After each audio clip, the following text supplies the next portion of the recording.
I cameraman, ছবি তুলো। ভাইয়া টার্মটা ক্যামেরাম্যান না, ফটোগ্রাফার। তোমার থেকে কি আমার শিখতে হইব? এত কথা বলো কেন তুমি? পরে টাকা দিয়ে আনছি শুধু ছবি তুলবা। ছবি তুলো। আপনি একটু আপুকে ধরেন, একটু রোমান্টিক। ভাইয়া আসলে হচ্ছে না, আমি একটু দেখে দিচ্ছি। এইভাবে ধরেন না, তাহলে কিন্তু জিনিস।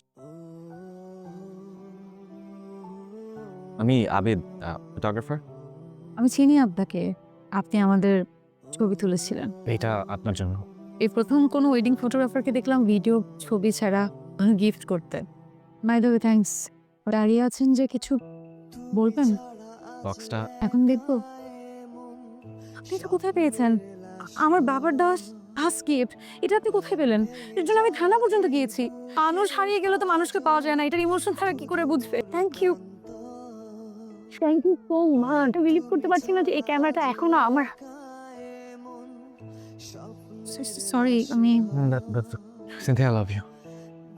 আপনার ক্যামেরায় আপনার হাত ছবিটা যেদিন দেখেছি সেদিনই I think I fell in love with you. I love you. একটা বিয়েতে এসে বিয়ে করতে যাওয়া কনেকে আপনি বলছেন আপনি তাকে ভালোবাসেন। এখন আমি জানি না আপনি আমার ভাগ্যে আছেন কি নেই। তা আমি আমার মনের কথাটা আপনাকে বলতে পেরেছি, এতেই আমি অনেক খুশি। আর আমি আপনাকে ভালোবাসি। আর আমি যাকে ভালোবাসি আমার মনে হয় তার জানা দরকার যে আমি তাকে ভালোবাসি।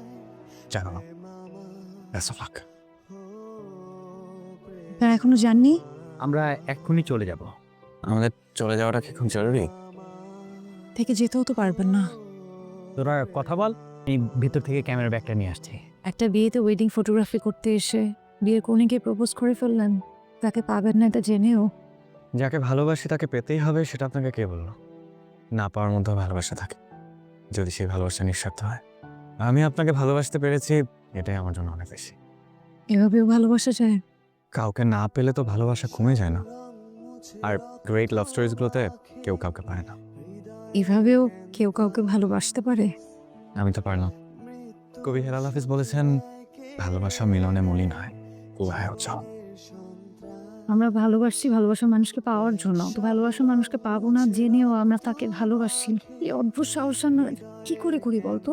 আচ্ছা, আর তুই এখনো সেই অদ্ভুত ছেলেটার কথা মাথায় নিয়ে বসে আছিস? আমি বলি কি, তুই ছেলেটার কথা মাথা থেকে ছেড়ে ফেল। চেষ্টা কি কম করছি? তো সিনথিয়া, তুমি এখানে? আচ্ছা, কি হয়েছে তোমার বলো তো? তোমাকে দেখে কেন জানি মনে হইতেছে তুমি খুশি না। না, কোনো সমস্যা না। জেনে শুনে এরকম একটা মানুষকে কিভাবে বিয়ে করবেন? আর তো কিছু করার নেই আমার। বাবা মারা যাওয়ার পর আমাদের আর্থিক অবস্থা অনেক খারাপ পর্যায়ে চলে যায়। তখন আঙ্কেল আমাদের সহায়তা করেন। শুভর বাবা আমাদের বাসায় বিয়ের প্রস্তাব পাঠায় শুভর জন্য। তখন আমার মা না চাইলেও আঙ্কেলকে হ্যাঁ বলে ফেলে। কিন্তু এটা তো কোনো লাইফ না। এটাই আমার লাইফ। দেখুন, জীবন একটা বইয়ের মতো, অপর পৃষ্ঠা কি আছে আমরা জানি না। পৃষ্ঠাটা উল্টিয়ে দেখুন, অন্য কিছু থাকতে পারে। এখান থেকে চলে যান আপনি। শুভ দেখলে হয়তো আপনারও সমস্যা হতে পারে। আমার সমস্যা হলো তো আপনার কোনো লস নেই, আপনি তো আমাকে আর ভালোবাসেন না। কাউকে ভালোবাসতেও না সাহস লাগে, যে সাহসটুকু আমার নেই। আজকে আমার লাস্ট ডে, আমি আপনার বিয়ের ছবি তুলব না। আমার চোখের সামনে আপনার বিয়ে হয়ে যাবে, আমি সেটা মেনে নিতে পারবো না। So best wishes to you.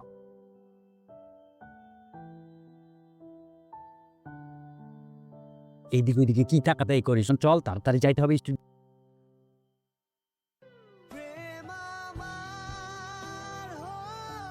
আমি তোমাকে ছেড়ে কি করে থাকবো মা?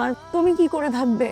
আমার কিচ্ছু হবে না যদি আমার কথা চিন্তা করে এখন না যাস, তাহলে তোর অনেক কিছু হবে। জামা, কিন্তু আবিদের তো কাজ শেষ, আর ও তো এগুলো কিছুই জানে না মা। তুই আবিদকে ভালোবাসিস না?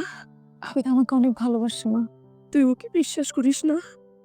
আমি ওকে বিশ্বাস করতে চাই মা। এক্ষুনি যা, তোর বিশ্বাস তোকে ওর কাছে নিয়ে যাবে। জামা,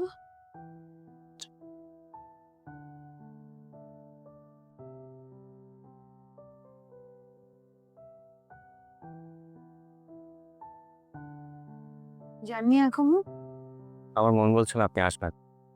এত কনফিডেন্ট। আপনার চোখে আমি আমার জন্য মায়া দেখেছি। ভালোবাসা ইগনোর করা যায়, মায়া কখনো ইগনোর করা যায় না।